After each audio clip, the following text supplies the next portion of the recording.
Sallallahu Alaihi Wasallam Muhammad. Ahli-ahli yang berhormat, Majlis dalam Jawatankuasa Bentara,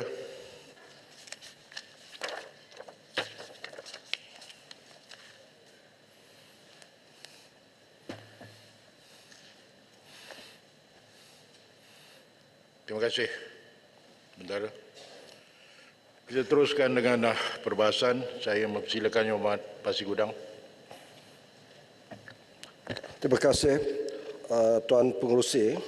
Saya ingin membahaskan butiran 030000 dalam kepala B26, iaitu pembangunan koperasi. Anggaran tahun 2024 meningkat kini berjumlah 97,925,700 berbanding tahun 2023 hanya sekitar 93 juta lebih. Ini menunjukkan kerajaan sekarang menganggap penting soal pembangunan koperasi yang menyentuh soal pengurusan koperasi, Suruhanjaya Koperasi Malaysia (SKM) dan Institut Koperasi Malaysia. Saya juga ingin menyebut soal butiran P26 bagi butiran 13001, iaitu Suruhanjaya Koperasi Malaysia berkaitan pembangunan perniagaan sebanyak 11,750,000 bagi tahun 2024 berbanding hanya 8 juta pada tahun 2023. Dan juga butiran 14000 Institut Koperasi Malaysia sebanyak 2 juta bagi tahun 2024. Saya melihat, Tuan Pengerusi, bahawa gerakan koperasi sangat penting di Malaysia. Kerajaan dan rakyat sama-sama perlu pandang serius potensial gerakan koperasi untuk banyak perkara. Pertama, gerakan koperasi berupaya untuk melawan kartel dan orang tengah, di mana golongan kartel dan orang tengah ini tujuan mereka semata-mata untuk mendapat keuntungan sebanyak yang mungkin. Yang kedua, gerakan koperasi saya lihat melalui kedai-kedai koperasi dan pasar-raya koperasi boleh membantu rakyat menghadapi kos sara hidup yang semakin tinggi. Yang ketiga, kalau gerakan koperasi di negara kita kuat, tidak mungkin akan berlaku kejadian sorok beras tempatan, sorok minyak masak subsidi berpaket dan sebagainya. Begitu juga, jika petani dan pesawah kuat dalam gerakan koperasi, tidak mudah kartel-kartel sorok benih padi sehingga pesawah nak tanam padi pun susah kerana benih tak ada sebab dikawal golongan tengah yang menjadi kartel untuk mengaut keuntungan. Jadi saya berpendapat jika gerakan koperasi kita kuat, maka Kementerian Perdagangan Dalam Negeri tak perlulah bersusah payah terlibat dalam jualan ramah, payung ramah dan sebagainya. Kerajaan atau agensi seperti KPDN boleh kekal sebagai regulator, mengawal dan menyelia. Sebagai rumusan, Tuan Pengerusi, Suruhanjaya Koperasi Malaysia perlu aktif membangunkan gerakan koperasi di seluruh negara. Gerakan koperasi di kalangan petani dan pesawah, gerakan koperasi di kalangan nelayan dan peternak, gerakan koperasi di kalangan pekebun kecil getah dan sawit, gerakan koperasi di kalangan guru-guru, gerakan koperasi di sekolah-sekolah dan universiti, gerakan koperasi di kalangan pekerja JIT, e-hailing dan p-hailing, gerakan koperasi di masjid-masjid dan di surau-surau serta rumah-rumah ibadat yang lain. Dalam hal ini, Institut Koperasi Malaysia dalam butiran 030000 di bawah kepala B26 dengan anggaran peruntukan lebih 16 juta ringgit bagi tahun 2024 lebih tinggi berbanding sebelumnya, perlu memikul tanggungjawab dan amanah bersama Suruhanjaya Koperasi Malaysia untuk merancangkan pertumbuhan koperasi di Malaysia dalam membantras kegiatan kapitalis kartel yang menindas rakyat dengan sewenang-wenang, menentukan harga dan kadang-kadang mensabotaj usaha kerajaan untuk mengawal harga supaya rendah dan bekalan terjamin serta mengatasi masalah kos sara hidup yang tinggi. Demikian Tuan Pengerusi bahasan saya. Terima kasih. Terima kasih Yang Berhormat Pasir Gudang. Pembahasan yang terakhir adalah Yang Berhormat Julun. Bismillahirrahmanirrahim. Assalamualaikum warahmatullahi wabarakatuh. Tuan Pengerusi, saya merujuk butiran 010.000 pengurusan 010.100 pengurusan am. Kumpulan wang amanah pembangunan koperasi KWAPB dan kumpulan wang amanah pendidikan koperasi KWAPD merupakan kumpulan wang yang dicarum oleh koperasi-koperasi kecuali koperasi sekolah untuk dijadikan wang terkumpul dan bagi tujuan pembangunan koperasi. Ini adalah takluk kepada koperasi yang memperolehi keuntungan bersih teraudit melebihi RM50,000 setahun dengan caruman sebanyak 1% untuk KWAPB dan 2% untuk KWAPD bagi koperasi dengan perolehan bersih teraudit melebihi RM100,000. Caruman ini adalah berdasarkan kepada Akta Koperasi 1993 dan Peraturan Koperasi 2010. Saya pohon penjelasan. Pertama, berapakah jumlah ringgit Malaysia terkumpul bagi kedua-dua kumpulan amanah ini? Kedua, kemanakah ianya dibelanjakan dalam usaha membangunkan koperasi?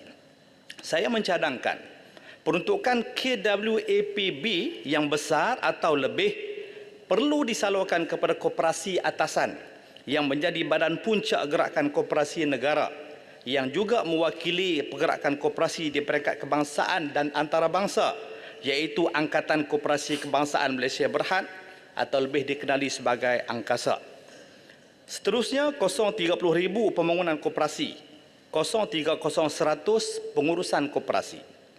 Tuan Pengerusi, Angkasa bertanggungjawab merangsang dan membangunkan perniagaan koperasi dengan mengenal pasti dan memajukan bidang perniagaan baru, membangun dan memperkukuhkan perniagaan sedia ada serta mewujudkan jaringan di peringkat nasional dan antarabangsa.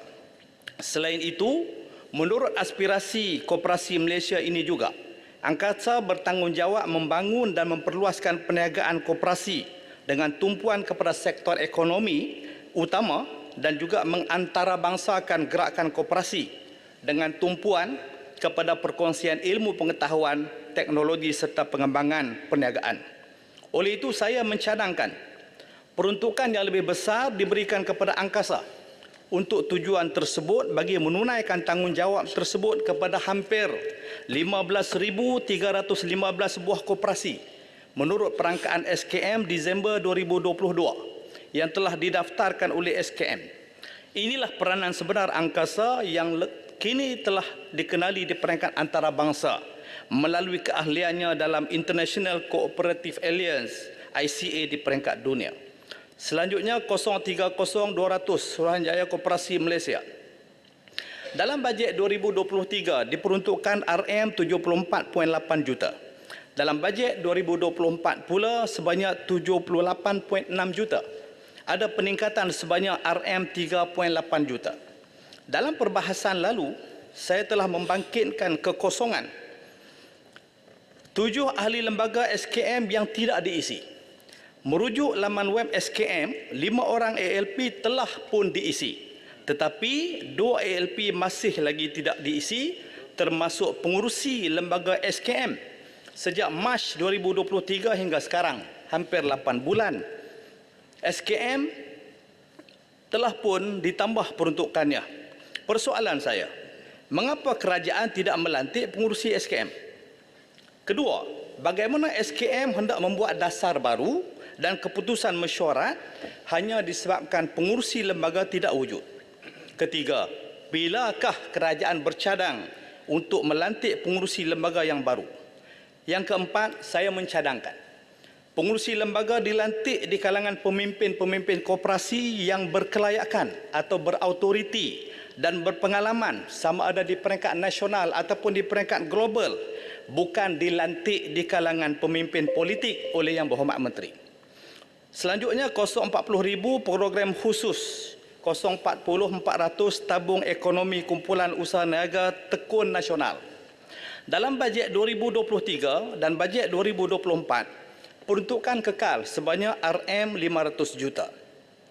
Tahun 2017 atau 6 tahun yang lalu, Tekun melaksanakan pinjaman segera fast track loan dengan izin sebanyak RM3,000 ke bawah kepada peniaga informal, tetapi sekarang tidak dilaksanakan lagi. Saya mencadangkan pinjaman segera dengan jumlah tersebut dapat diwujudkan semula untuk memudahkan golongan perniagaan informal. Ini disebabkan golongan peniaga ini tidak mempunyai daftar perniagaan SSM. Mereka berniaga secara kecil-kecilan seperti menjual ikan dari rumah ke rumah dengan basikal atau motosikal. Golongan wanita yang menjahit pakaian di rumah sendiri. Anak muda yang berniaga produk secara online dan sebagainya. Amalan biasa pinjaman tekun dibuat secara berkumpulan dengan jumlah tertentu. Namun begitu, timbul masalah. Antaranya, nak cari ahli kumpulan yang agak sesuai sukar. Ahli kumpulan sedia ada tidak sesuai dengan peribadi ahli yang lain. Ada ahli yang sengaja melewatkan bayaran mingguan, menyebabkan ahli yang lain terpaksa berkorban dan sebagainya. Bagi memudahkan perniagaan seseorang ahli terus beroperasi, saya mencadangkan agar tekun membenarkan seorang ahli tekun berniaga secara bersendirian dan diberikan kemudahan untuk membuat pinjaman sebagaimana pinjaman tekun secara berkumpulan. Satu lagi, pinjaman tekun untuk usahawan industri binaan telah dinaikkan sehingga 200,000 dalam memperkasakan kontraktor dan usahawan, khususnya Bumi Putra. Dalam hal ini, saya mencadangkan pinjaman tekun untuk usahawan PMKS Sila gulung. yang sekarang ini bermula dengan 1,000 hingga 100,000 dinaikkan sehingga 200,000. Akhirnya, saya mencadangkan agar ditambah pegawai tekun di setiap cawangan berdasarkan nisbah atau ratio dengan izin. Contoh di parlimen saya, Parlimen Jerlun. Ada 4 orang pegawai, seorang pengurus cawangan dan 3 orang pegawai pembiayaan dan pegawai kutipan. Usahawan yang diselia pula melebihi 100 orang. Rasio yang baik ialah 150 orang usahawan diselia oleh seorang kaki tangan tekun. Sekian Tuan Pengerusi, terima kasih. Terima kasih Yang Berhormat Jelun. Berikut dipersilakan Yang Berhormat Menteri untuk menjawab 25 minit. Laluan saya ada Sebentar Menteri, Yang Berhormat Jelun. saya diminta untuk mengalu-alukan kehadiran kaki tangan PPD daerah Lipis yang mengikuti perbahasan di Dewan Rakyat pada petang ini. Sekian. Selamat datang ke Dewan Rakyat. Terima kasih Pengerusi. Saya ucap terima kasih kepada 18 ahli yang berhormat yang telah membahaskan peringkat jawatan kuasa Kementerian Pembangunan Usahawan dan Koperasi, yaitu Yang Berhormat Jelutung, Sungai Besar, Parit Sulong, Pangkalan Cepa, Petaling Jaya, Masjid Tanah, Seri Gading, Padang Besar, Bangi, Kuala Langat, Kalabakan, Kulim Bandar Baru, Sungai Siput, Tomerlo, Kuala Krau, Rasa, Pasir Gudang dan Jerlun. Dan sebelum saya meneruskan penggulungan saya terlebih dahulu ingin merakamkan ucapan terima kasih dan tahniah saya kepada Ketua Setiausaha, timbalan-timbalan Ketua Setiausaha, Ketua-Ketua agensi dan semua warga kementerian yang telah dapat melaksanakan amanah menjayahkan belanjawan 2023 di kementerian ini sehingga mendapat anugerah prestasi pembangunan terbaik pada hari kemarin.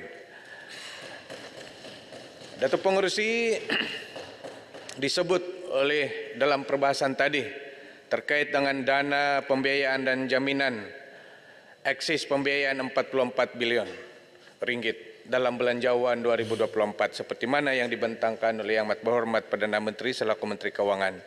Sebagai makluman Dewan Yang Mulia ini, pelbagai kementerian dan agensi terlibat melaksanakan pembiayaan dan program-program pembangunan keusahawanan ini.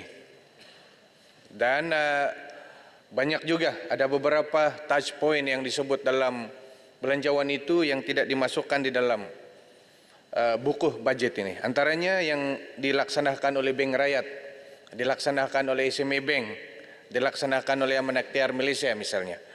Untuk itu, bagi tujuan penyelarasan beberapa struktur tadbir urus telah ditubuhkan, yaitu yang pertama, Majlis Pembangunan Usahawan dan PMKS Kebangsaan yang dipengerusikan oleh Yang Amat Berhormat Timbalan Perdana Menteri. Satu, bagi menetapkan hala tuju dan dasar pembangunan usahawan dan PMKS secara menyeluruh, merintasi semua sektor ekonomi. Yang kedua, Majlis Pembangunan Keusahawanan Nasional yang saya pengerusikan sendiri, bagi menyelaras hala tuju pembangunan keusahawanan dan pelaksanaan inisiatif antara Kerajaan Persekutuan dan kerajaan-kerajaan negeri supaya lebih terancang dan strategik.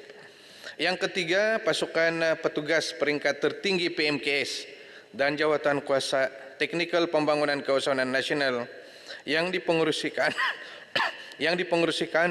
oleh Ketua Setiausaha Negara dan Ketua Setiausaha Kementerian saya.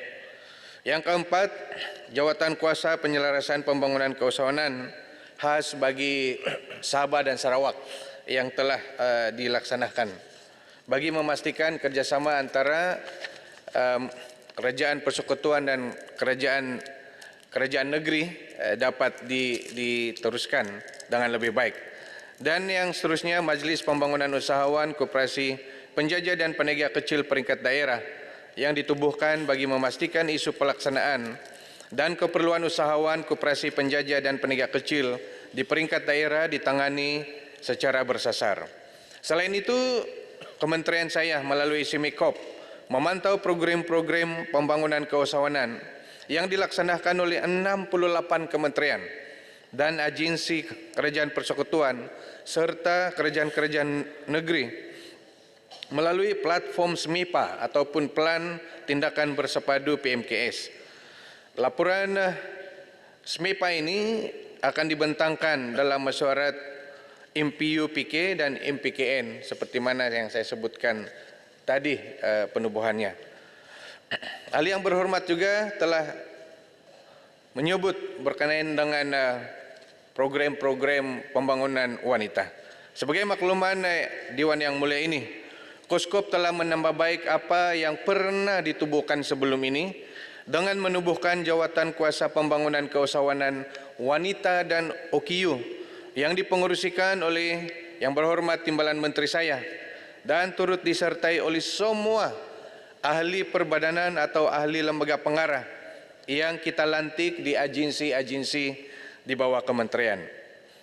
Program-program seperti libat urus dengan stakeholders, yaitu usahawan-usahawan wanita dan persatuannya dengan community OKU yang terlibat dalam pembangunan keusahawanan, sememangnya menjadi mandat jawatan kuasa ini, termasuklah mengemukakan syur-syur penambahbaikan program pembangunan dan pembiayaan keusahawanan wanita dan OKU.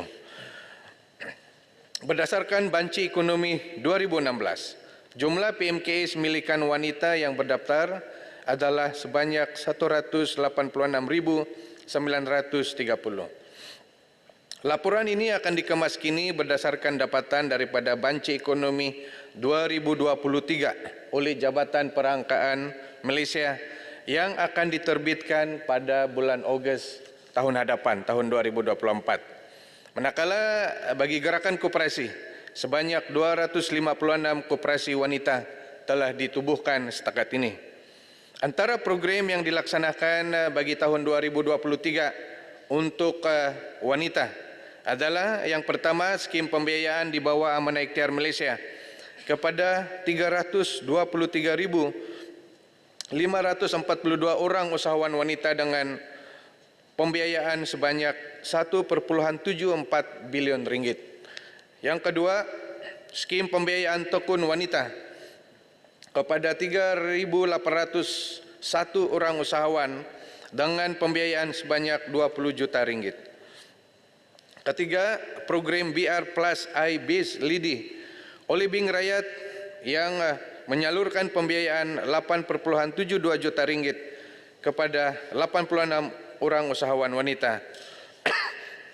Dan yang keempat, program Successful Women Entrepreneurship Engagement Talent ataupun ringkasnya SWIT oleh Pernas yang menyalurkan peruntukan sebanyak 4,8 juta ringgit kepada 19 orang usahawan wanita. Ahli-ahli yang berhormat juga ada yang membangkit tentang program Protege Padang Besar misalnya. Sebagai makluman, program Protege Ready to Work ataupun Protege RTW merupakan inisiatif yang dilaksanakan oleh kementerian bagi meningkatkan potensi kebuli pasaran dan memberikan pengalaman pekerjaan sebenar kepada mahasiswa melalui penempatan pekerjaan di pelbagai industri. Di bawah program ini, graduan ditempatkan selama 8 hingga 12 bulan dan diberikan allowance. Sehingga 2023, seramai 16.022 orang graduan telah mengikuti program ini. Sebagai makluman Dewan yang mulia ini juga, Kementerian telah melaksanakan inisiatif kerjasama strategik bersama Kementerian Belia dan Sukan dan Kementerian Pengajian Tinggi bermula tahun 2020. Kerjasama strategik ini bertujuan untuk menyelaras program-program keusahawanan sedia ada serta merangkai inisiatif baru untuk meningkatkan penglibatan belia, graduan dan atlet dalam bidang keusahawanan. Pelaksanaan kerjasama strategik ini dipantau melalui mesyuarat Jawatan Kuasa Penyelarasan Kerjasama Strategik, KUSKOP, KBS dan KPT. Pada tahun lepas, sebanyak 20 program rentas kementerian melibatkan KUSKOP, KBS dan KPT telah dilaksanakan yang turut melibatkan kerjasama pelbagai agensi di bawah kementerian masing-masing.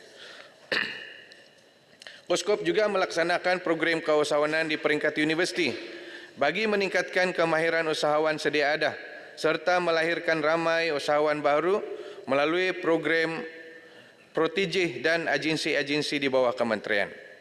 Program-program Protege yang spesifik yang melibatkan pembangunan mahasiswa dalam bidang keusahawanan ialah program usahawan perantis ataupun SPACE dari tahun 2022 sehingga 31 Oktober 2023. Seramai 600 mahasiswa dari seluruh Malaysia telah menyertai dan menerima latihan bagi pembangunan produk melalui program SPACE ini.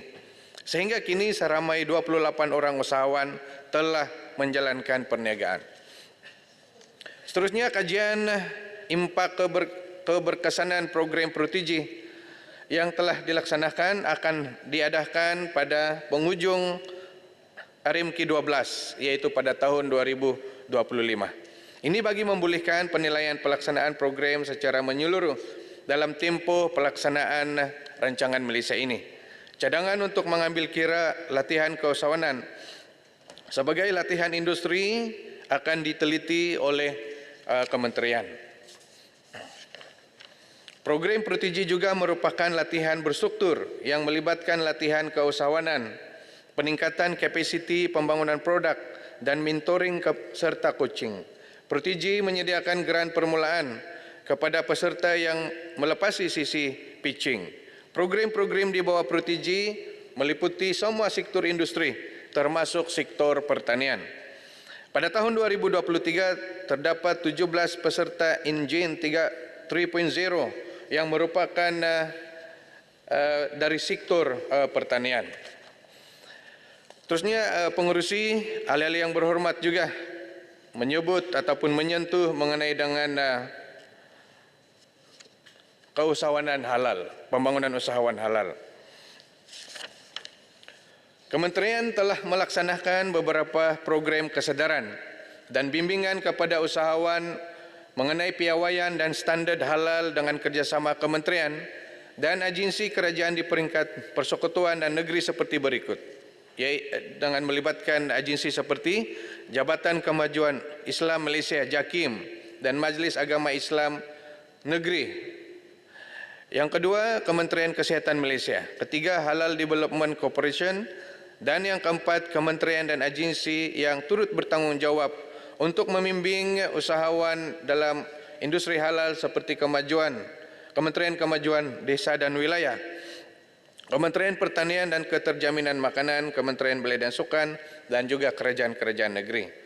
Kerjasama ini juga akan kita teruskan pada tahun 2024. Bagi menggalakkan pembangunan keusahawanan halal di Malaysia di setiap rangkaian bekalan, Kementerian melaksanakan 4 program utama, iaitu yang pertama, program pembangunan kapasiti usahawan halal untuk membantu dan membimbing usahawan bagi mendapatkan pensijilan halal di negara kita. Yang kedua, program pembangunan kapasiti produk halal untuk membantu usahawan bagi meningkatkan nilai komersial produk supaya lebih kompetitif dan berdaya saing. Yang ketiga, program inovasi dan teknologi halal untuk membantu usahawan bagi meningkatkan kapasiti pengeluaran produk halal menerusi transformasi proses pembuatan. Dan yang keempat, program pengantarbangsaan halal untuk membantu usahawan menembusi pasaran antarabangsa melalui penyertaan di pameran dan ekspo perdagangan di luar negara. Seterusnya, berkenaan dengan keberhasilan program keusahawanan yang telah dilaksanakan bagi tahun ini. Seramai 985 usahawan telah menerima manfaat di atas pelaksanaan program pembangunan keusahawanan halal yang telah dilaksanakan oleh kementerian pada tahun ini. Manakala untuk program pengantarbangsaan halal pula, seramai 105 usahawan telah menerima manfaat dengan jumlah potensi jualan sebanyak 346 juta ringgit. Ahli-ahli yang berhormat juga menyentuh mengenai dengan BLES. Sebagai makluman, BLES adalah merupakan sistem automasi perlesenan perniagaan end-to-end secara dalam talian yang melibatkan pelbagai pihak berkuasa melesen. Sehingga kini terdapat 48 lesen boleh dipohon melalui BLES yang melibatkan 18 pihak berkuasa melesen di bawah 9 buah kementerian. Sejumlah 93,407 lesen telah diluluskan melalui BLES sepanjang tahun 2022 dan 71,070 sehingga 31 Oktober 2023. Dengan adanya sistem ini akan memudah cara usahawan dan koperasi untuk memohon lesen-lesen yang diperuntukkan secara dalam talian dan tidak lagi mengemukakan permohonan serta menerima kelulusan secara manual. Peruntukan 1 juta di bawah butiran 050100 penyelenggaraan sistem BLES adalah untuk menyelenggara pusat data dan aplikasi BLES, melibatkan aktiviti pembaharuan lesen aplikasi untuk mengoperasikan BLES serta kerja-kerja penyelenggaraan infrastruktur. Perkara ini penting untuk memastikan sistem BLES dapat beroperasi pada tahap yang optimum.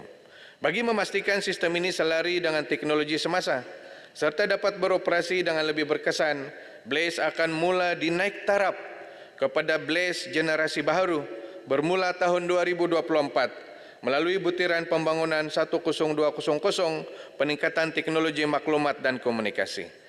Jumlah lesen yang boleh dipohon melalui BLES akan dapat ditingkatkan daripada 48 kepada 80 lesen. Hal yang berhormat, Bangi menyentuh tentang MyMall. Untuk makluman yang berhormat dan Dewan ini, yang mulia ini, peruntukan MyMall tidak termasuk dalam peruntukan teknologi maklumat 10200. Peruntukan MyMall merupakan peruntukan one-off yang diluluskan Kementerian Kewangan pada tahun 2022 dengan peruntukan sebanyak 7 juta ringgit pada ketika itu. MyMall telah beroperasi sepenuhnya pada bulan Oktober 2022 dan sehingga kini terdapat 1,277 usahawan melibatkan 343 transaksi dengan jumlah jualan setakat ini sebanyak 2,77 juta ringgit. Koskop tidak berhasrat meletakkan MyMall standing Shopee, tetapi hasrat pewujudan MyMall sememangnya bukan untuk bersaing dengan mana-mana platform e-dagang. MyMall merupakan platform pembangunan ekosistem keusahawanan yang tidak terhad kepada e-dagang sahaja, di mana ia turut menawarkan akses kepada pembiayaan perniagaan, latihan keusahawanan, ujian kesehatan, perniagaan psikometrik, perniagaan ataupun psikometrik. Usahawan yang berniaga melalui MyMall tidak dikenakan sebarang charge.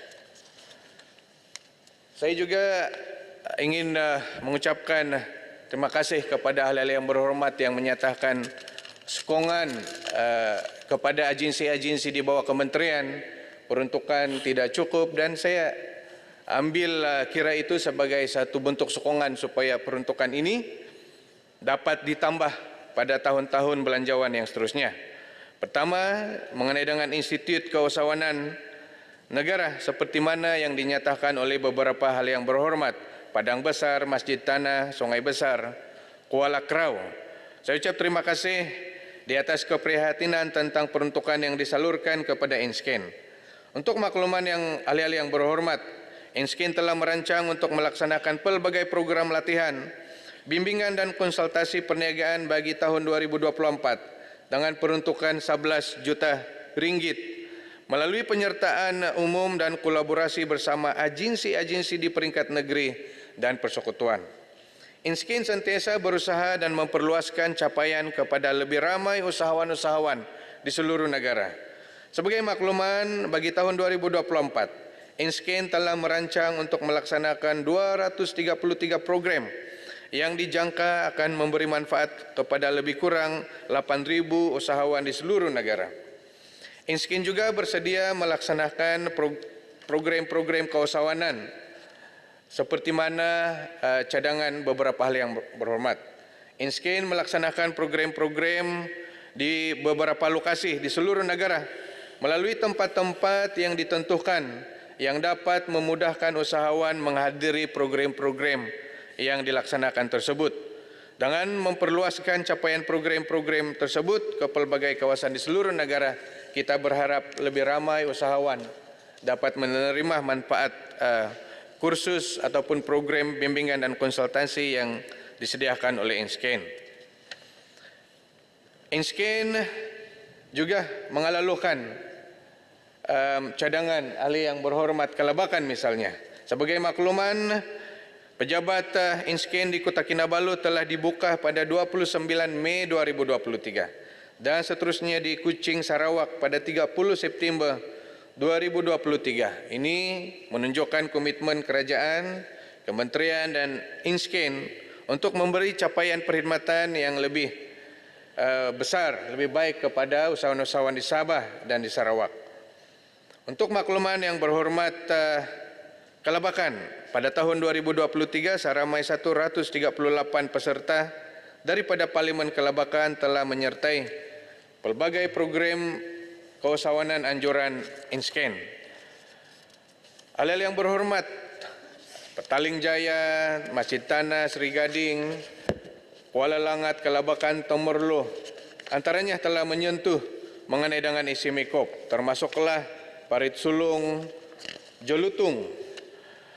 Sebagai makluman ahli yang berhormat, isi Mikop diperuntukkan dana pembangunan sejumlah 122,6 juta ringgit bagi tahun 2024, yaitu peningkatan sebanyak 35% berbanding peruntukan pada tahun ini. Selain daripada dana pembangunan yang diberikan, ISIMIKOP juga menjalankan peranan sebagai agensi penyelaras pusat pembangunan PMKS di Malaysia. Bagi lonjakan berganda dalam pertumbuhan PMKS, strategi jangka panjang akan bertumpu kepada bidang tumpuan seperti rantaian nilai dalam industri berimpak tinggi, pengantarbangsaan PKS, perusahaan mikro dan kumpulan inklusif, dan pendigitalan serta automasi PMKS. Dalam hal ini, ISIMIKOP meneraju beberapa inisiatif pembangunan PMKS yang utama, termasuk mengeluarkan pensijilan status PMKS, penerapan SCO, National Mark in Malaysia Brand, menyelaras program-program pembangunan PMKS yang dilaksanakan oleh pelbagai kementerian dan agensi, bertindak sebagai pusat rujukan PMKS, pusat rujukan ekonomi PMKS, dan menerajui inisiatif ESG bagi komuniti PMKS. Di bawah butiran belanjawan ini, dua program yaitu Skim Peningkatan Kapasiti dan Keupayaan PKS ataupun BAP dan Program Peningkatan Enterprise Bumiputra ataupun BEAP akan dilaksanakan. Kedua-dua program ini menyediakan bantuan dalam bentuk grant dan pinjaman mudah bagi tujuan peningkatan kapasiti dan keupayaan melalui peningkatan produktiviti, automasi dan pendigitalan serta pembungkusan dan pelabelan produk. Skim Peningkatan Kapasiti dan Keupayaan PKS ataupun BEP telah memberikan manfaat kepada 114 PMKS dengan nilai kelulusan grant dan pinjaman mudah bernilai 23.6 juta ringgit bagi tahun 2023 sehingga bulan Oktober. Bagi tahun 2024 dengan 55 juta peruntukan yang diluluskan dan kita sesarkan 130 PMKS akan mendapat manfaat.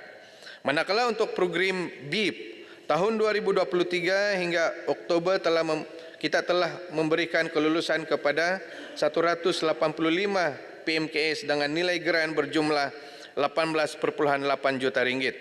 Bagi tahun 2024 dengan peruntukan 30 juta yang telah diluluskan, kita jangkakan ataupun sasarkan 150 syarikat PMKS Bumiputra daripada seluruh negara akan mendapat manfaat. Kedua-dua program ini membantu secara tidak langsung bagi mempersiapkan PMKS meluaskan pasaran dengan meningkatkan kecakapan perniagaan dan produktiviti melalui pematuhan standard dan piawaian, penjenamaan dan peningkatan serta pembungkusan produk. Program Tunas Usahawan Belia Bumiputra adalah terbuka kepada belia Bumiputra mengikut definisi belia yang ditetapkan.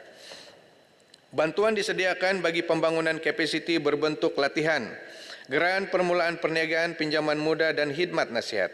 Mereka yang terpilih mengikuti program ini didedahkan dengan pengetahuan asas dalam menjalankan perniagaan seperti pengurusan akaun asas, sumber manusia, stok dan pemasaran melalui digital seperti Facebook, Twitter dan e-dagang dan laman media sosial yang lain, platform media sosial yang lain. Bagi tempoh sehingga 2023, sejumlah 1.972 usahawan belia telah mendapat manfaat dengan grant yang diluluskan sebanyak 30.13 juta ringgit dengan pelbagai dana seperti dana pembangunan 2023, dana penjana dan dana pemerkasa yang disalurkan sebelum itu. Bagi tahun 2023 sahaja, sejumlah 555 usahawan belia telah mendapat manfaat dengan peruntukan yang diluluskan yang meliputi kos latihan dan grant permulaan perniagaan berjumlah 10 juta ringgit. Bagi tahun 2024, sejumlah 800 orang belia Bumiputra kita sasarkan untuk mendapat manfaat dengan peruntukan 20 juta ringgit. Termasuklah belia yang terlibat dalam pertanian hiliran dan pertanian pintar kerana ia memberi nilai tambah yang tinggi. Secara dasarnya program TIUP ini menjadi pelengkap kepada belia dalam sektor pertanian hiliran dan pertanian pintar yang berminat untuk menceburi bidang perniagaan ataupun keusahawanan.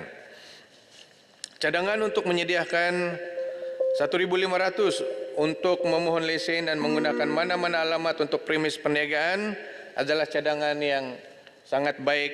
Saya alu-alukan dengan kementerian akan meneliti cadangan yang berhormat kelabakan untuk memastikan dana grant yang disalurkan dapat digunakan dengan sebaik-baiknya. Manakala program TIUP khusus untuk belia pedalaman Sabah dan Sarawak, Isimikop merancang untuk melaksanakan program TIUP secara fizikal di Sabah dan Sarawak.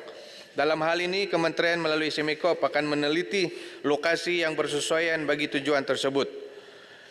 Program pensijilan status PMKS melalui pelaksanaan pemberian voucher juga akan kita lanjutkan ke tahun 2024 untuk pemilikan sijil PMKS. Program TIUP merupakan program yang khas belia Bumiputra yang ini sudah saya sebut tadi untuk makluman yang berhormat Menteri Temeloh nak tanya berkaitan dengan isu koperasi yang bermasalah. Ya, saya selesaikan ikut agensi boleh? Mudah. Program pembangunan perniagaan usahawan mikro ataupun BISMI yang dibangkitkan juga bertujuan menyediakan kemahiran kompetitif dan sokongan teknikal kepada perusahaan mikro bagi meningkatkan produktiviti dan menjalankan perniagaan dengan lebih cekap dan efektif melalui kemahiran baru termasuklah perolehan kemahiran berkaitan digital.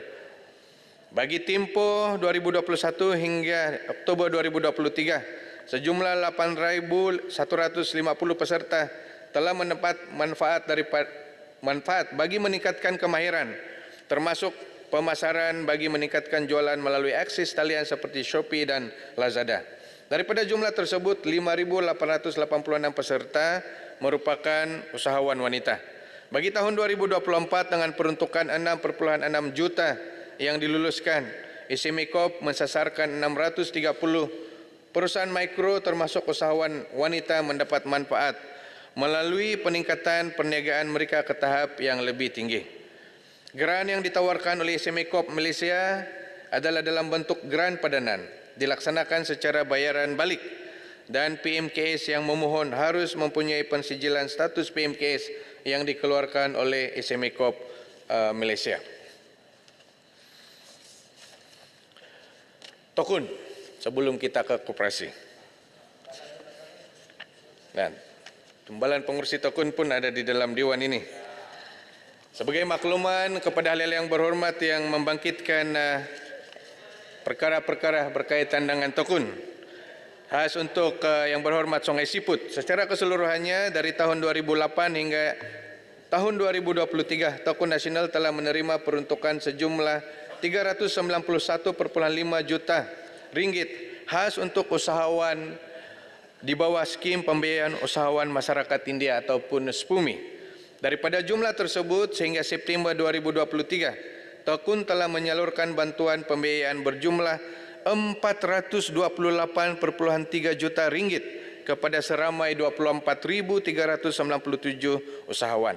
Bagi tahun 2023, sehingga bulan Oktober, Tokun telah membiayai seramai 1.892 usahawan masyarakat India dengan nilai 35,7 juta ringgit. Lebihan pembiayaan ini ditampung menggunakan wang kutipan bayaran balik. Sehingga bulan September, Tokun telah menerima kutipan bayaran balik pembiayaan bagi skim ini berjumlah 269,2 juta ringgit.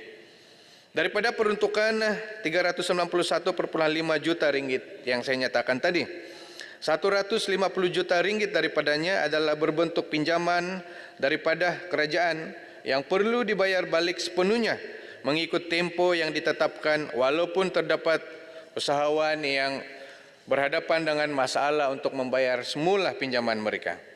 Sebagai makluman, Tokun telah mula membuat bayaran balik pembiayaan ini bermula tahun 2021 sebanyak 12 juta ringgit.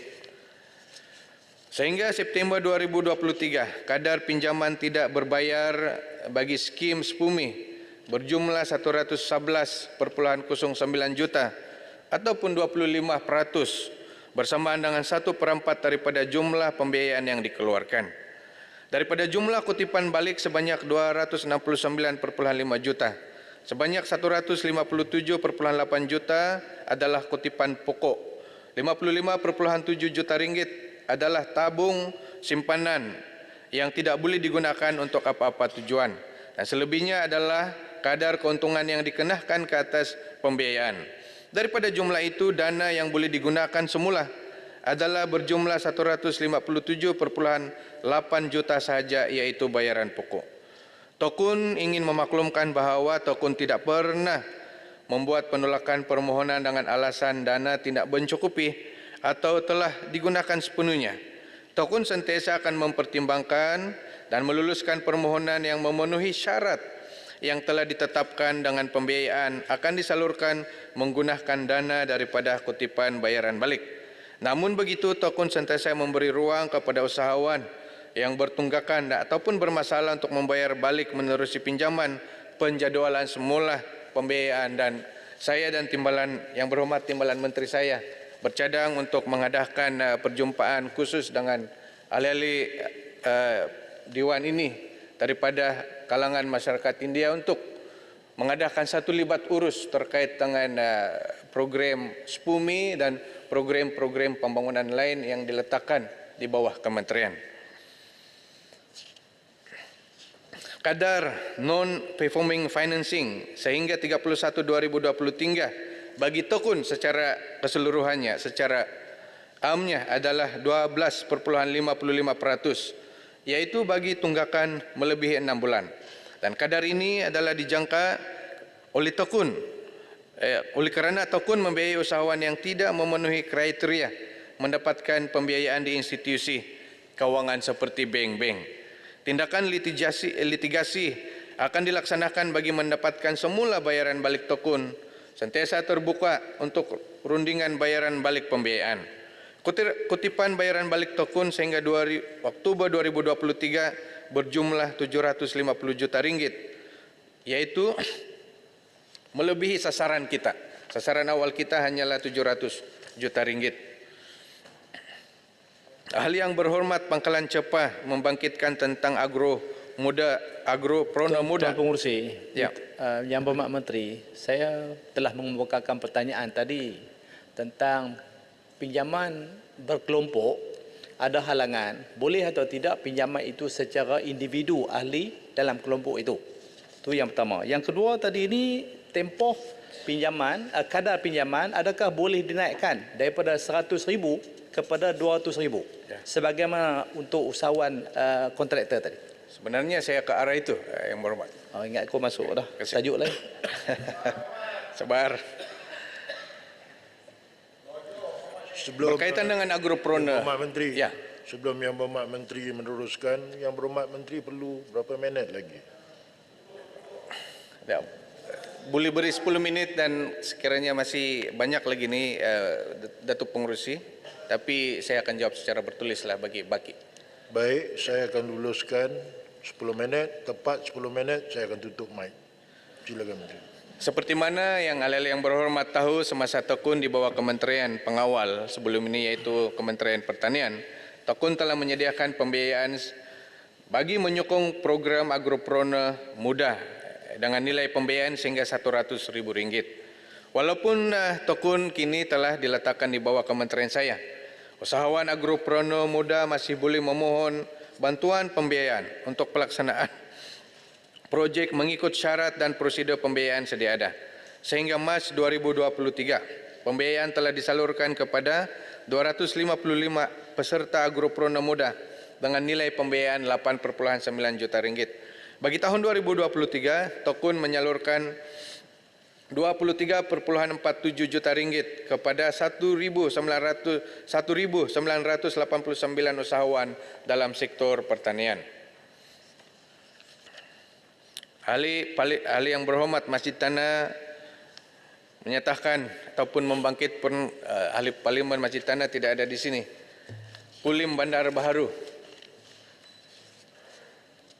ada di sini.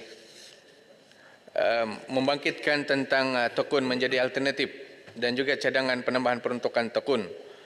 Untuk makluman yang berhormat, proses permohonan yang mudah dan dengan adanya 171 cawangan Tekun di seluruh negara menjadikan Tekun Nasional menjadi pilihan usahawan mikro untuk mendapatkan bantuan pembiayaan. Bagi tahun 2024, sasaran pembiayaan sebanyak RM600 juta kita unjurkan dan sebahagiannya menggunakan wang kutipan bayaran balik. Tekun berupaya memberikan ini kerana kutipannya agak baik.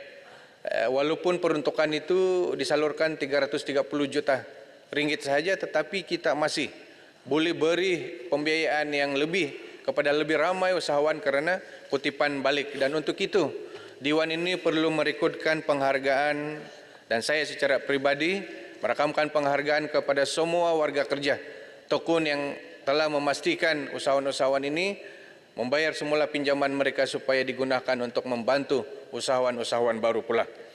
Bagi mengelakkan usahawan membuat pinjaman dengan ceti, Tekun telah memudahkan proses permohonan dengan mengurangkan dokumentasi kepada 4 dokumen wajib sahaja, iaitu salinan kad pengenalan, gambar premis, salinan penyata bank dan salinan SSM bagi usahawan mikro. tempoh proses kepada 7 hari bekerja dan penyaluran pembiayaan dalam 3 hari bekerja berbanding 21 hari bekerja sebelum ini telah dilaksanakan oleh Tekun.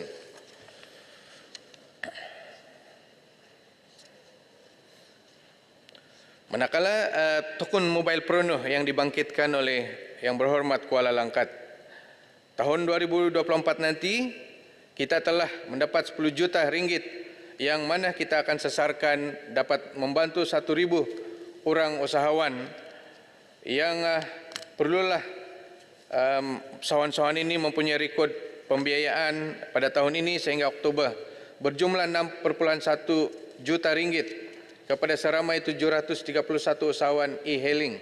Ini yang kita bantu setakat tahun inilah yang mana kita akan teruskan pada tahun hadapan. Ahli Yang Berhormat Temerloh menyentuh tentang peruntukan pengusaha ikan patin. Yang ini mereka tidak ada peruntukan khusus diberi kepada untuk ternakan patin, tetapi mereka boleh memohon untuk tujuan tersebut. Cadangan Yang Berhormat tadi tentang penambahbaikan kaedah pembayaran itu, pinjaman individu daripada pinjaman berkumpulan itu kita akan teliti. Besok saya akan mengadakan perjumpaan dengan pengurusi, timbalan pengurusi dan ahli lembaga pengarah Tekun Nasional untuk mengadakan perbincangan bagaimana program Tekun pada tahun 2024 ini dapat dijayakan dengan lebih baik lagi. Seterusnya kita ke IKMA. Saya merakamkan penghargaan ahli-ahli berhormat yang telah menyentuh berkaitan dengan IKMA, antaranya Sungai Besar, Parit Sulung, Rasa,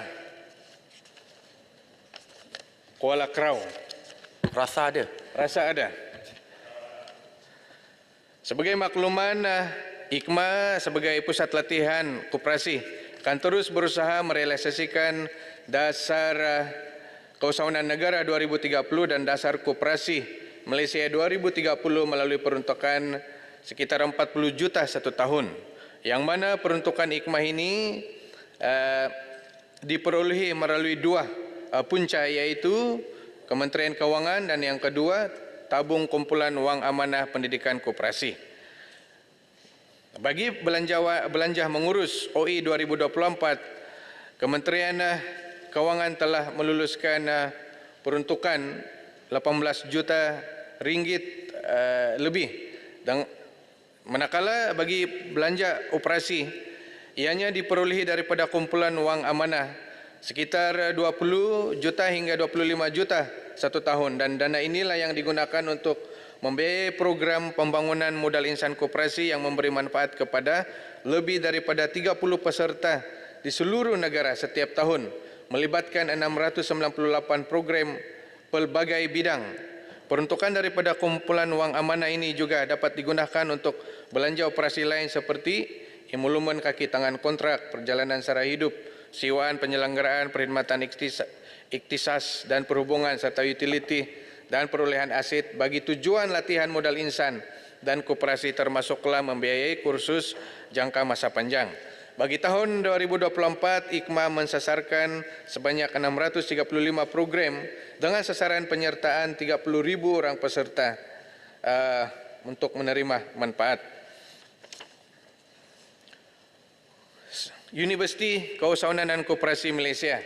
Setakat ini 6 program pengajian yang telah memperolehi akreditasi daripada Agensi Kelayakan Malaysia MQA adalah seperti berikut: Diploma Keusahawanan Koperasi, Diploma Pengurusan Koperasi, Ijazah Sarjana Muda Pentadbiran Perniagaan dan Sarjana Pentadbiran Perniagaan.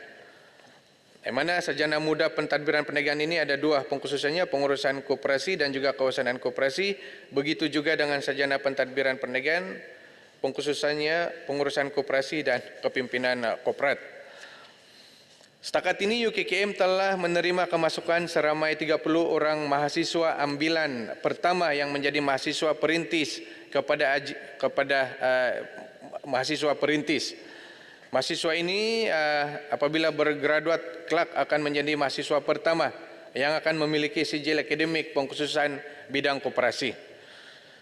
Bagi insentif, terkait dengan insentif menggalakkan pelajar menuntut di UKKM.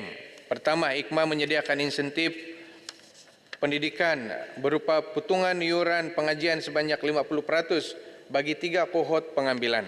Kedua, pembiayaan pendidikan melalui tabung kumpulan wang pendidikan koperasi kepada anak-anak koperasi yang layak. Dan yang ketiga, IKMA juga menawarkan kemudahan hostel kepada pelajar tahun pertama. Fokus UKKM adalah untuk program postgraduate pula, MBA dan PhD serta micro credential seperti Chartered Cooperative Management. Itulah fokus universiti kita. Yang Berhormat Menteri 90 saat lagi. Ya. Boleh bagi jawapan bertulis. Yang Berhormat. Boleh. Kalau pengurusi benarkan saya jawab secara bertulis. Saya akan sampaikan kepada semua hal-hal yang berhormat yang telah membangkitkan perkara-perkara di bawah kementerian peringkat jawatan kuasa ini yang tidak sempat saya jawab pada masa ini. Sekali lagi saya ucap terima kasih kepada semua ahli yang berhormat yang telah memberikan keprihatinan yang begitu tinggi kepada tanggungjawab kementerian ini, peruntukan dan belanjawan kementerian ini untuk kita sama-sama memperkasakan komuniti PMKS dan gerakan koperasi di negara kita. Terima kasih. Terima kasih Menteri. Dipersilakan Yang Berhormat Putrajaya. Terima kasih, Datuk Speaker. Saya ingin mengambil kesempatan mengalu-alukan kehadiran pelajar-pelajar tingkatan 6 Sekolah Menengah Kebangsaan Putrajaya Presin 51 dan guru-guru. Terima kasih.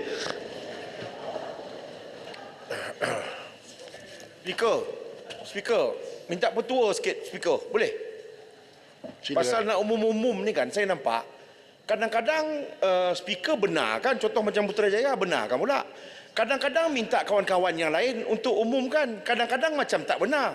Kadang-kadang petua ni agaknya dia berubah-ubah hari-hari agaknya kan. Nak minta petua sikit daripada yang dipertua. Silakan. Terima kasih. Yang Berhormat Ulu Langat, dalam isu benda yang tidak tertulis di dalam buku peraturan, ia terletak kepada atas budi bicara yang dibetul. Jika tidak ada sesuatu yang spesifik dan perlu kita nyatakan secara hitam putih dalam peraturan, boleh diusulkan dimasukkan dalam jawatan kuasa untuk dicatatkan di dalam peraturan. Terima kasih Yang Berhormat Ulu Langat. Sekurang-kurangnya Dewan faham. Terima kasih Yang Dipertua. Terima kasih. Kita balik pada Yang Berhormat, kita balik kepada urusan peraturan mesyuarat. Masalahnya ialah bahawa wang sejumlah RM231,771,500 untuk kepala B 26 anggaran perbelanjaan mengurus 2024 telah jadi sebahagian daripada jadual hendaklah disetujukan. Ahli-ahli yang bersetuju katakan bersetuju. Yang tidak katakan tidak. Lebih suara bersetuju. Kepala B 26 jadi sebahagian daripada jadual. Masalahnya ialah bahawa perbelanjaan di bawah kepala P 26 anggaran perbelanjaan pembangunan 2024 diluluskan. Ahli-ahli yang bersetuju katakan bersetuju. Yang tidak katakan tidak. Lebih suara bersetuju. Perbelanjaan di bawah kepala P 26 jadi sebahagian daripada anggaran perbelanjaan. Kita beralih kepada Kementerian Kerja Raya.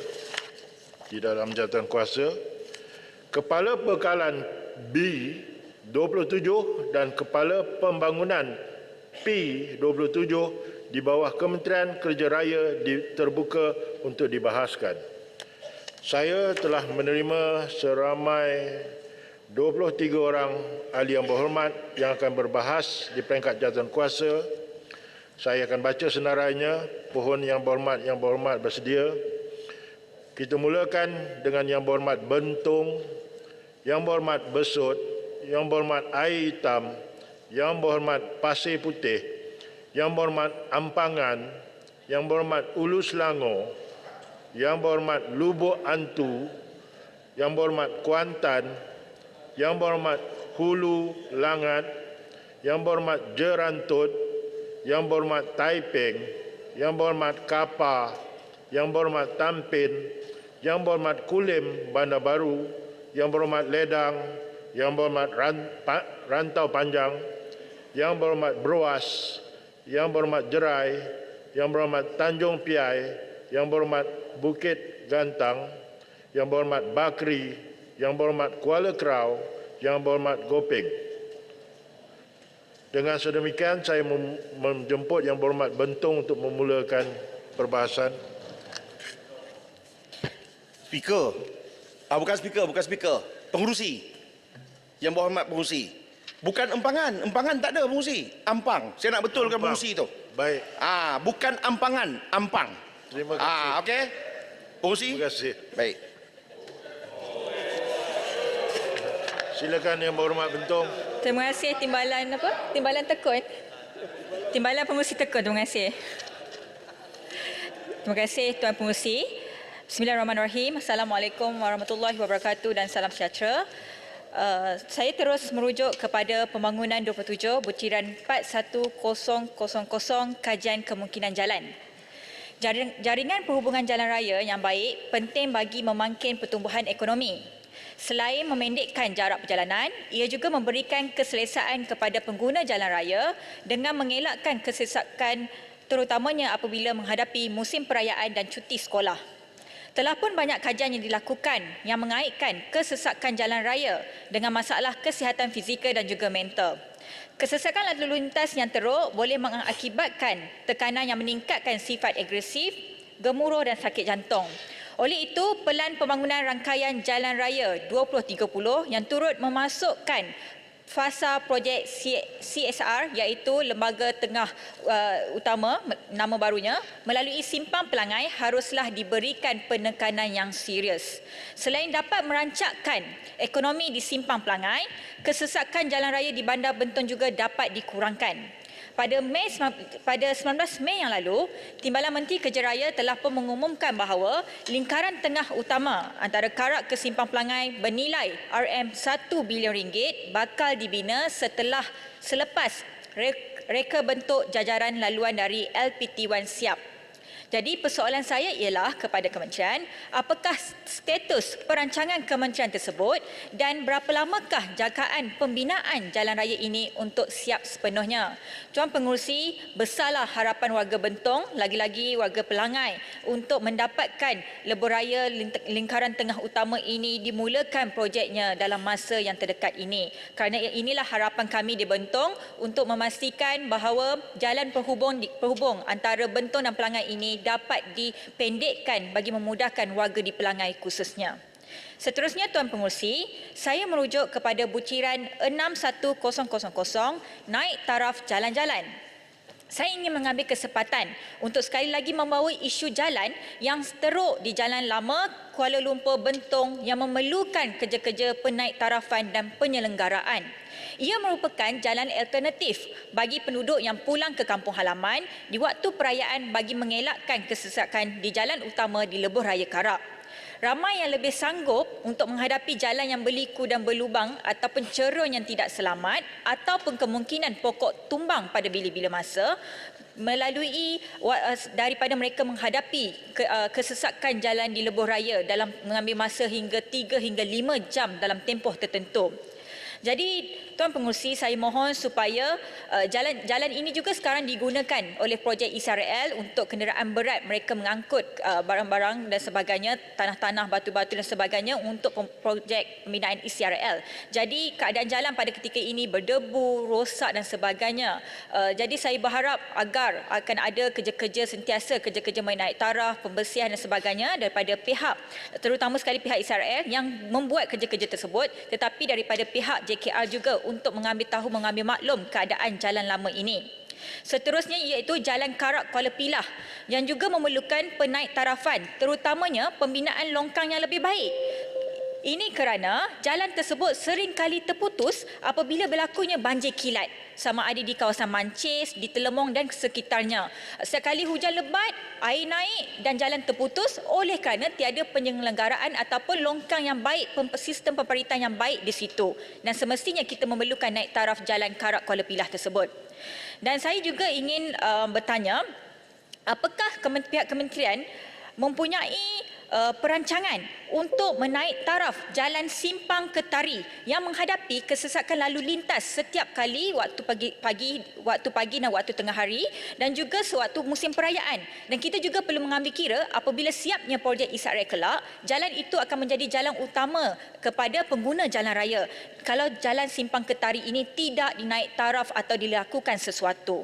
Tuan Pengerusi, saya juga ingin merujuk kepada butiran 7100 memperelok dan membaik pulih jalan. Saya mohon agar pihak kementerian mempertimbangkan kerja-kerja baik pulih jalan terutama daripada Simpang Mempaga Utama sehingga ke Setik. Dan seterusnya juga saya ingin pihak kementerian melihat bagaimana untuk memastikan lampu-lampu jalan juga turut dipasang bagi memberikan keselamatan kepada penduduk, sistem pencahayaan yang baik juga pada waktu malam, terutamanya di Simpang Mempaga pergi ke Kem Mempaga. Dan yang terakhir dari saya ialah 040100 iaitu butiran cawangan Senggara Fasiliti Jalan, di mana saya memohon kepada pihak JKR bahawa longkang jalan utama Desa Damai ke Bandar Bentong perlu di-upgrade, ditambah baik, saiz besar, dan longkang tanah perlu ditukar kepada longkang V yang lebih baik. Ini kerana setiap kali hujan lebat juga air akan melimpah keluar dan akan pergi ke kawasan perumahan penduduk oleh kerana tiada sistem pemparitan yang sempurna. Dan terakhir sekali adalah saya merujuk kepada bekalan 27 butiran 040300 cawangan Kejuteraan Cerun. Saya mohon tindakan daripada pihak kementerian untuk mengkaji kaedah keselamatan dan pencegahan runtuhan cerun yang baik bagi memastikan kestabilan cerun di Genting Sempah ke Janda Baik. Sehingga hari ini pun masih ada belum lagi pembaikan cerun dari Genting Sempah ke Janda Baik, dan ini adalah salah satu perkara yang sangat kita perlu tekankan demi menjaga keselamatan pengguna jalan raya yang mahu ke kawasan tersebut. Itu sahaja daripada saya. Sekian, terima kasih. Terima kasih Yang Berhormat Bentong, satu perbahasan yang baik mementingkan kawasan. Saya persilakan Yang Berhormat Besut. Terima kasih Tuan Pengerusi. Saya terus kepada butiran 020100 dasar dan pembangunan. Baru-baru ini ada pertemuan antara Malaysia, Arab Saudi dan juga Kazakhstan sempena Kongres Jalan Sedunia 2023 yang dikatakan telah bersetuju untuk memperkukuh kerjasama strategi berkaitan infrastruktur dan keselamatan jalan raya antara negara-negara ini. Jadi media juga turut melaporkan bahawa delegasi Kazakhstan telah menyatakan hasrat dan minat untuk membawa masuk kepakaran Malaysia dalam membina, membangun dan menguruskan infrastruktur pelabuhan di republik tersebut. Soalan saya, apa bentuk potensi kerjasama strategi yang dirangka dalam aspek pembangunan infrastruktur, jalan dan juga pembangunan pembinaan di ketiga-tiga negara tersebut?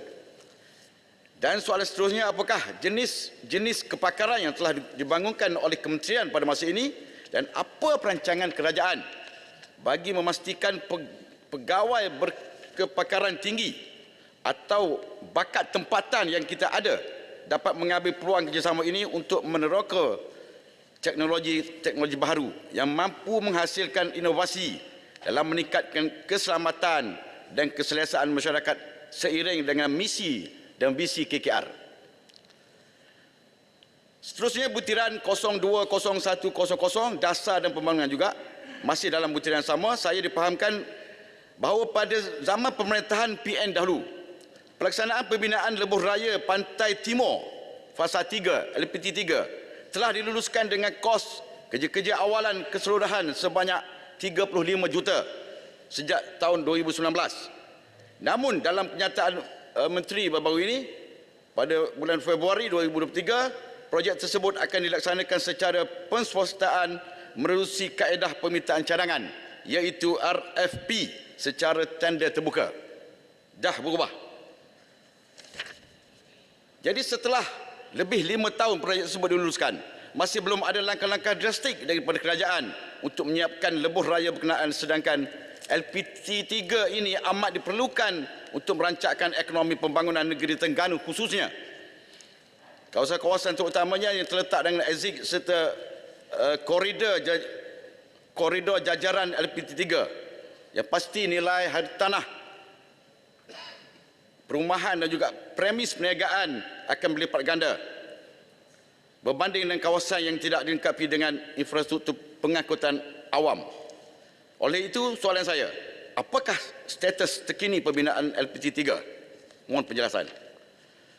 Dan seterusnya, butiran 040100 bagi belanjawan 2024 ini KKR menerima peruntukan berjumlah 9.5 bilion, iaitu peningkatan sebanyak 12.7% berbanding 8.4 bilion yang diterima tahun lepas. Namun begitu, ketika Menteri menjawab baru-baru ini daripada Kulim Bandar Baru mengenai jangka hayat jalan raya yang diturap, Menteri dah menyatakan di dalam Dewan bahawa untuk menyempurnakan semua jalan yang ada, ia memerlukan hanya 4 bilion sahaja, tetapi dalam belanjawan tidak sampai separuh daripada keperluan itu yang diterima. Soalan saya, berapakah jumlah sebenar keperluan kementerian bagi memastikan semua jalan di seluruh negara dapat diselenggara dengan segera? Dan berapakah peratusan yang telah diselesaikan dan perincian jalan-jalan yang belum diselesaikan bagi jalan di bawah bidang kuasa persekutuan berdasarkan aduan yang telah diterima melalui aplikasi MyJalan? Dan seterusnya, butiran 020200 cawangan jalan. Saya turut ingin menyentuh mengenai satu jalan dari satu lorong kepada dua lorong dari simpang 3 Jertih di Besut ke simpang 4 Alur Lintang kilometer 07 FT8 Besut. Persoalan saya adalah, adakah sebarang aduan yang kerajaan terima melalui aplikasi MyJalan, dan adakah kerajaan akan melaksanakan projek tersebut untuk melebarkan jalan ini dalam masa terdekat? Memandangkan kesesakan berlaku bukan saja pada hari puncak, bahkan pada hari-hari biasa, sehingga menimbulkan ketidakselesaan pengguna jalan raya di Parlimen Besut. Dan seterusnya, butiran 010300 Pusat Kecemerlangan Kejuruteraan dan Teknologi JKR. Tuan Musi, saya difahamkan PLUS Malaysia Berhad bersama dengan Malaysia Global Innovation and Creativity Center MAGIC ada program sandbox lebuh raya pintar. Soalan saya, bilakah sebenarnya Kementerian Kerja Raya sendiri akan memperkenalkan sandbox infrastruktur jalan pintar ini bagi manfaat pengguna jalan raya Malaysia? Dan soalan seterusnya, apakah sudah ada perancangan ke arah itu, dan apa sasaran yang diletakkan kerajaan bagi memastikan kepakaran dan pengetahuan sedia ada di KKR dan agensi dapat dimanfaat dengan sepenuhnya? Berapakah, soalan saya juga seterusnya, keseluruhan yang diperlukan, kos yang diperlukan, dan apakah perincian setiap kos bagi menjayakan program ini? Dan seterusnya, pengurusi, masih di bawah butiran sama. Sebelum ini, kerajaan ada memaklumkan bahawa negara kekurangan lebih kurang 100,000 pekerja di sektor pembinaan. Jadi atas sebab itu juga kerajaan telah memperkenalkan pelan kelonggaran penggajian pekerja asing. Jadi persoalan saya, ada dalam konteks pengurusan dan penyelenggaraan jalan, bagaimana kerajaan mahu mengimbangkan antara dasar open door policy dan ease of doing business, dan juga memaksimalkan kemahiran dan kepakaran pegawai yang telah dilatih melalui pelbagai jenis kompetensi di bawah KKR. Itu saja daripada saya. Terima kasih. Terima kasih Yang Berhormat Besut. Dipersilakan Yang Berhormat Air Hitam. Datuk Pengerusi, saya mula dengan pesanan Ahli Parlimen Tampin mengalu-alukan kedatangan Kesatuan Pekerja-Pekerja Awam Angkatan Tentera Kesatria Daerah Gemas Parlimen Tampin. Selamat datang. Datuk Yang Dipertua, butiran 61 Terima kasih Hitam. Terima kasih Kesatria Gemas Tampin. Menaik taraf jalan-jalan. Saya rasa saya memang mengalu-alukan projek pelebaran Jalan Raya Utara Selatan Plus daripada 4 lorong kepada 6 lorong seperti mana yang dijanjikan, dan untuk kali ini sepanjang 15 km iaitu kilometer 40 hingga kilometer 55 iaitu dari Sedenak sampailah ke Simpang Regam. Bagaimana kita nak menentukan jarak itu? Sebab sepanjang jalan setiap 100 meter ditandakan jaraknya. Jadi 15 km. Jumlahnya 931 juta ringgit. Tahun lalu 2023, bajet 2023, Senai Utara ke Sedenak belanja 525 juta. Dan saya nak buat perbandingan kos. Untuk tahun lalu, kilometer 20 hingga kilometer 40, iaitu Senai Utara ke Sedenak. 20 kilometer. Jalan ni setiap hari saya lalu, saya tahu. 20 kilometer. Jumlahnya 525 juta. Dan kini 15 kilometer, jumlahnya 931 juta ringgit. Ini bermaksud setiap kilometer untuk bajet tahun lalu 26.25 juta 1 kilometer. Untuk bajet kali ini ialah 62 juta 1 kilometer. Kita sedar bahawa reserve jalan sudah ada. Apakah cabaran? Sama ada nak membina terowong? Tidak. Dan kenapa kosnya sampai kenaikan 136%? Saya minta penjelasan daripada pihak kementerian. Jarak lebih pendek tapi harga lebih besar. Apa yang menjadi kekhawatiran saya ialah kilometer 55 sampai Yompeng Utara 45 kilometer lagi. Jumlahnya kalau ikut perkiraan sekarang sekurang-kurangnya kali 3, iaitu 2.373 bilion ringgit untuk melengkapkan proses ini. Jadi adakah kementerian telah bersiap siaga secara peringkat dengan kadar ini? Another 2.8 bilion disalurkan untuk melengkapkan, kerana asalnya ialah Skudai sampai ke Yompeng. Belum lagi Yompeng sampai ke Aikro. Saya nak tahu keseluruhan kalau jarak ni 196 km, berapa kosnya. Dan untuk kawasan saya, Yompeng Utara, sampailah ke Simpang Regam. Lanjutan yang 45 km. Adakah 28 bilion telah disediakan untuk fasa akan datang? Kedua, tentang butiran 60000 dan taraf jalan raya dan laluan. Ini saya nak bangkitkan laluan FT001 Gemas sampai ke Aitam. 25 tahun yang lalu kita dah bina jalan ni. Tapi jalan ni jalan lembek tahu. Rosak habis. Sebab tu kita memperbaiki secara berfasa. Mula-mula daripada Gemas sampai ke Segamat. Ada yang dulu memandu kereta tiba-tiba sampai jabatan, kereta tu tenggelam sebab dia tak tahu dua lorong tu jadi satu lorong. Hitam, itu je masalah. Ya. Gemas ke Segamat dah settle. Cantik. Ya. Tapi sebab kena, tu saya kata kena dah settle dari Gemas sampai ke Batupat. Sampai ke Segamat. Ya, Gemas sampai ke Segamat. Kemudian Segamat sampai ke Labis, secara khusus Desa Temu Jodoh di Caah. Itu pun 47 km dah siap, hampir 100 juta dibelanjakan. Hitam, saya minta jugalah daripada Gemas ke Tampin, entah sampai bila nak buat tu. Itu kita bincang sebab itu Timbalan tidak Menteri dalam ambil kelas. maklumlah Gemas ke Tampin pula. Tapi untuk secara khusus untuk saya, kawasan saya, 200 km cuma miss kat mana? Dari kawasan Desa Temu Jodoh Caah, kawasan padang kawasan saya, sampai ke Pekan Hitam. 42 km memerlukan 150 juta, seperti mana rakan-rakan jiran saya telah menikmati pelebaran jalan ini. Saya minta supaya perkara ini dapat dilihat.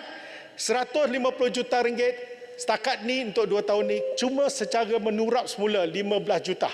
Tak selesai. Ini cuma kata orang piecemeal solution. Saya minta supaya missing link ni dapat kita buat kerana ini fasa terakhir yang perlu kita buat. Seterusnya, FT050, laluan persatuan Kluang ke Batu Pahat 47 km. Ucapkan terima kasih kerana 250 juta telah diperuntukkan untuk pelebaran jalan dan buat pusingan U daripada Parit Raja sampai ke Persimpangan Aitam.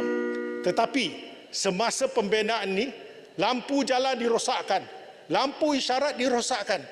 Walaupun dalam tempoh 3 minggu saja, 4 kemalangan telah berlaku di tengah-tengah pekan air hitam. Disebabkan projek itu berjalan dan rosakkan lampu isyarat semua langgah. Dan di sinilah tempat pertembungan FT001 dengan FT050.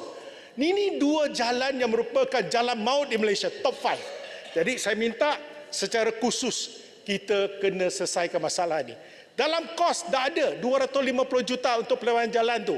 Cuma dia kata tahun depan buat. Takkan mau tunggu sampai orang mati kita buat. Dan saya rasa kita perlu segerakan kerana tak ada lampu isyarat. Persimpangan ni maklumlah keluar pergi Batu Pahat, Johor Bahru pergi ke Segamat. Situlah tempat pertindihan di mana kalau tidak ada lampu isyarat dia akan membawa padah kepada pengguna jalan. Saya minta dalam bajet tu dah ada. Cuma flood load. Gunakan dan selesaikan masalah upgrade lampu jalan tu dengan lampu isyarat. Dengan cara ini kita dapat memastikan keselamatan pengguna dapat kita utamakan. Sekian, terima kasih. Terima kasih Yang Berhormat. Hitam dipersilakan Yang Berhormat Pasir Putih. Assalamualaikum warahmatullahi wabarakatuh dan salam sejahtera. Terima kasih kepada Datuk Seri Pengerusi. Saya ingin mengambil kesempatan dalam perbahasan Kementerian Kerja Raya di peringkat jawatan kuasa. Yang pertama, kalau kita lihat kepada misi, ada 2, memastikan pembangunan infrastruktur dilaksanakan dengan cekap, berkualiti tinggi dan lestari, dan yang kedua, memantapkan industri pembinaan negara yang lebih berdaya saing di peringkat global. Dia punya misi ini sedap. Cuma soalan saya, kalau kita lihat kepada projek-projek jalan yang terbengkalai, Gua Musa, kita tengok menyebabkan jam begitu teruk. Kalau daripada Pasir Putih ke Kota Baru, di Melo, itu adalah projek yang saya sifatkan sebagai terbengkalai. Soalan saya, sejauh mana pemantauan yang dibuat oleh pihak JKR terhadap projek-projek tersebut? Kalau untuk masa depan itu, syarikat-syarikat yang diberi amanah dan tanggungjawab ini sejauh mana diteliti dengan cermat supaya projek pembangunan jalan raya yang sebagaimana yang Air Hitam sebut, dia membabitkan nyawa manusia, aksiden, mati. Jadi tanggungjawab JKR saya kira mesti memantau perkara ini, dan sejauh mana dipantau. Kalau di Kuala Lumpur sebagai contoh daripada Ampang, hampir dengan PWTC, antara PWTC bangunan itu dengan Top Glove di situ, dan di tengah-tengah tu adalah pejabat JKR. Depan mata pejabat JKR, depan mata dia, kon di tengah jalan berselerok. Daripada awal sidang parlimen kita, saya lalu balik tiap-tiap hari di kawasan itu, tidak ada seorang pekerja. Pagi ke, siang hari ke, malam ke, apa ke, tidak ada orang bekerja. Sedangkan jalan tersebut adalah jalan yang antara yang paling sibuklah dalam Kuala Lumpur. Isu dia sejauh mana pemantauan yang dibuat. Dan kalau saya nak sebut, banyak lagi lah tempat-tempat yang tidak munasabah. Kawasan yang dibina itu terbengkalai begitu rupa. Seterusnya saya nak masuk kepada 21000, membina persimpangan bertingkat. Saya nak minta supaya kalau di Melo itu buatlah persimpangan bertingkat. Kerana di Melo tu dia ada 5 simpang yang kelima-lima itu sibuk. Menyebabkan kalau musim perayaan, musim cuti, hatta musim hari Jumaat, hari Sabtu, kita lihat bagaimana jalan raya di bawah seliaan JKR ini jam dan tidak berfungsi, dan yang lebih parah berlakunya aksiden yang meragut nyawa manusia. 31000 pembinaan jalan dan jambatan. Saya nak sebut dalam kawasan saya bermula daripada sempadan Terengganu, Bukit Yong, nak sampai ke Selising, di sana ada 9 jambatan yang sempit, lebih sempit daripada jalan raya. Jalan itu dah sempit dah, jambatan sempit lagi. Baru ni aksiden 2 trailer, sama-sama, satu trailer bawa balak, yang kedua satu trailer bawa besi. Menyebabkan berlaku kematian. Yang bawa besi bila aksiden, besi tikam belakang dia.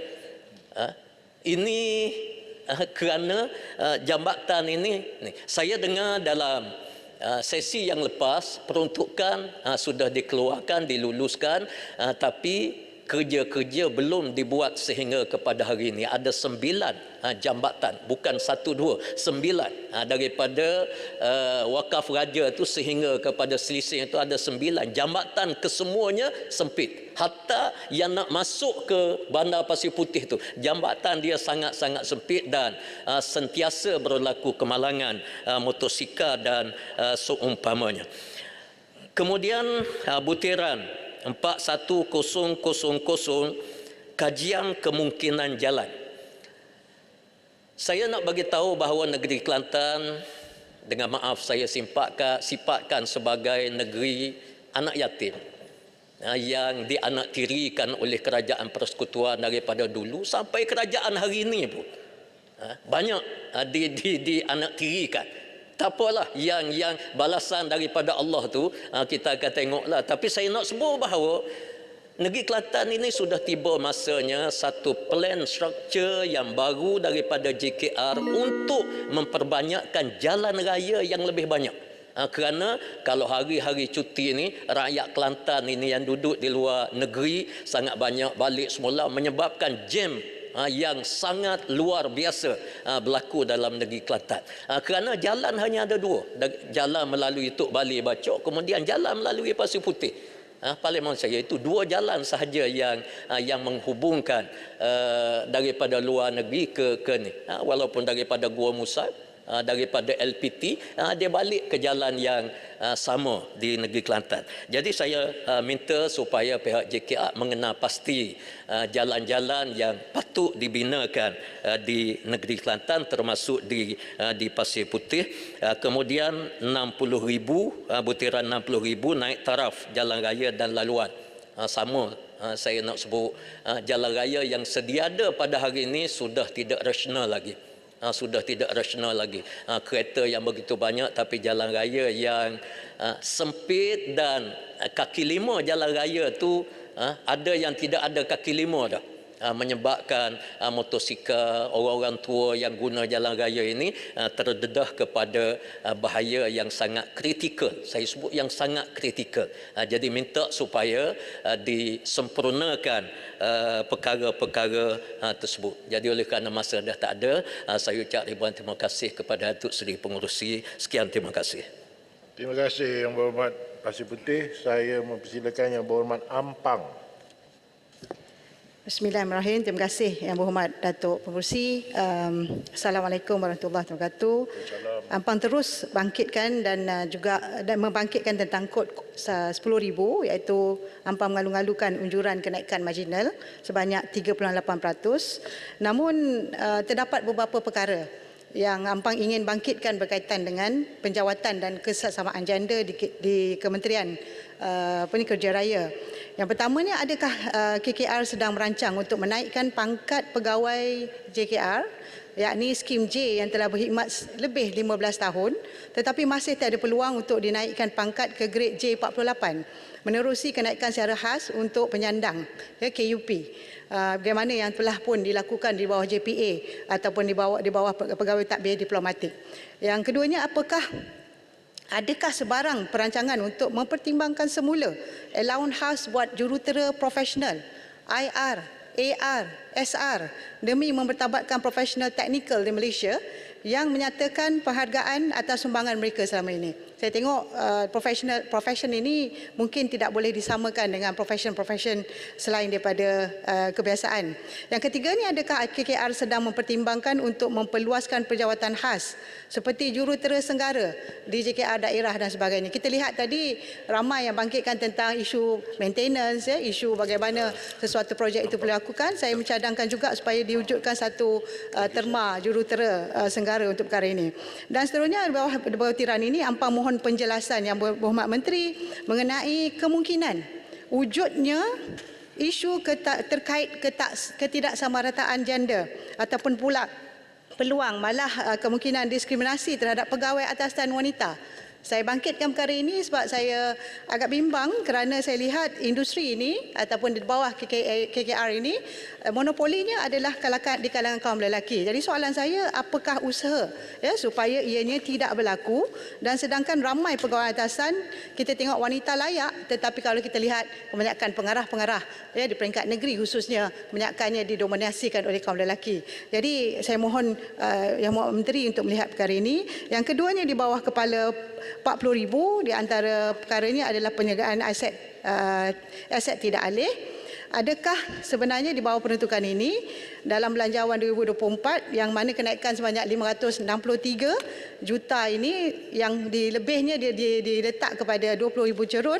Saya lihat di sini ada kenaikan sedikit, tetapi saya ingin bertanya, apakah cawangan kejutaan turun yang diunjurkan ini sebanyak kenaikan 7.48 ada di antaranya diperuntukkan untuk 95 cerun yang telah pun dikategorikan bahaya ataupun sangat bahaya di Parlimen Ampang, iaitu di 56 di Dun Bukit Antarabangsa dan di 39 di Dun Lembah Jaya. Jadi seterusnya, apakah selain pada itu, apakah dana yang diperuntukkan ini sebanyak 563 juta ini akan menjadi dana tetap ataupun ianya hanya one off untuk tahun depan? Mohon Menteri menjawab perkara ini. Seterusnya, pembangunan perkara 27 terkait perbelanjaan pembangunan butiran 21000 iaitu membina persimpangan bertingkat yang dijadualkan susut mendadak. Saya sebenarnya masih lagi dalam aspek pembinaan EKVE ataupun East Klang Valley Expressway dalam Parlimen Ampang yang melibatkan pembinaan satu persimpangan bertingkat Jalan Ulu Kelang ke lingkaran depan Beverly Hills, sehingga memerlukan tanah milik swasta diambil alih. Dari awal lagi semenjak MR2 dibina, perkara ini dibincangkan, dan bermula daripada situ pengambilan tanah yang agak kompleks, kemudian menjadi kes mahkamah yang berlarutan sebanyak 4-5 tahun, dan baru-baru ini Tan Sri Pengerusi telah pun ada keputusan yang mana kemenangan itu berpihak kepada pihak pemilik tanah. Jadi soalan saya, siapakah pihak-pihak yang bertanggungjawab di setiap langkah dalam urusan pengambilan tanah? Apakah peranan KKR ataupun LLM dalam eksersis ini, serta apakah prosedur lengkap dan khusus sehingga proses pengambilan tanah untuk pembinaan lebuh raya ini dapat disempurnakan? Bukan apa, saya bimbang kita telah pun dengar keputusan daripada mahkamah telah pun wujud, tetapi belum ada apa-apa tindakan yang dibuat, sama ada nak dibayarkan ke ataupun ada negotiation ke. Jadi Ampang merayu supaya KKR untuk menyelesaikan kemulut ini dan supaya dengan seberapa segera, dan saya harap ianya ada mana-mana pihak yang dipertanggungjawabkan untuk membuat pembayaran ini dan sekaligus untuk menyelesaikan masalah EKVE ini dapat disambungkan dengan baik. Dan seterusnya, saya ingin menyinggung satu perkara yang penting juga di bawah Ampang, iaitu isu berkaitan dengan isu selain daripada itu adalah butiran 040-100, iaitu Ampang mohon Menteri kongsikan daripada inventory keseluruhan jalan-jalan yang guna pakai maris ini, apakah mereka yang ataupun jalan-jalan yang dapat maris ini akan dapat selama-lamanya atau ada tempoh hayatnya? Sebab apa saya bimbang? Tiap-tiap tahun kita bagi duit peruntukan pembaharu muka ataupun resurfacing, sedangkan jalan tu dah obsolete, dah lifespan dia dah habis. Jadi sepatutnya diberikan peruntukan baru, buat jalan baru, lebarkan dan sebagainya. Jadi saya nak mohon Menteri menjawab perkara ini supaya kita boleh tahu, dan kalau benarnya apakah ada satu kajian di mana-mana di bawah peruntukan KKR untuk mengkaji semula peruntukan maris yang ada ini, berapakah sebenarnya jalan-jalan yang telah lifespan yang telah pun habis. Tan Sri Pengerusi, saya mohon satu perkara lagi, iaitu dari butiran 0200, seperti mana yang kita lihat Ampang begitu sesak, terutama di dalam jalan-jalan kecil yang ada. Pada dulunya adalah jalan kampung, sekarang ianya merupakan jalan utama. Jadi saya nak tanya Menteri, wujudkah peruntukan untuk melebarkan atau menaikkan taraf jalan-jalan lama ini untuk bertukar menjadi jalan utama? Seperti mana contoh saya bagi tahu, jalan-jalan yang saya jangkakan sepatutnya satu lorong ini patutnya ataupun boleh ditambah atau dilebarkan, iaitu di Jalan Indah 1 Kampung Ampang Indah yang menjadi satu-satunya akses ke Taman Mulia Jaya ataupun Ampang Sarjana. Dan juga akhirnya Tan Sri Pengerusi, memandangkan kita sering menggunakan khidmat pembayaran dan menaiki kapal terbang Subang Airport, saya mohon peruntukan khas untuk penyelenggaraan FT02 Lebuh Raya Persekutuan. Laluan pergi balik KLIA dan utamanya laluan pergi balik Subang Airport tanpa disekalikan. Masalahnya disekalikan peruntukan tu di bawah peruntukan jalan-jalan persekutuan di Negeri Selangor. Jadi masalahnya kita ni malu. Saya rasa ahli-ahli parlimen di sini banyak yang menggunakan Subang Airport, ya, laluan itu. Utamanya kita lihat ianya